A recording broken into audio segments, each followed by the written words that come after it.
yuziga vijir qo'yib yuboramiz. And I'm feeling good.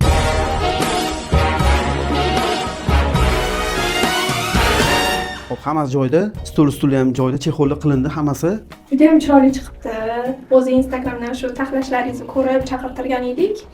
Ko'nglimizdek qilib berdingiz. Bunaqa punktualni ishlaganingizni ko'rib, o'zimizga vaqt ajratolmadik shu narsaga, lekin siz hamma narsani o'zini vaqtida qilib, mana shu joyini qanaqa taxlaganingizni o'zim ko'zim bilan ko'rdim. Hech kimga tekstirmayman endi dedim, chunki bu narsani o'xshatish o'zimiz ekan.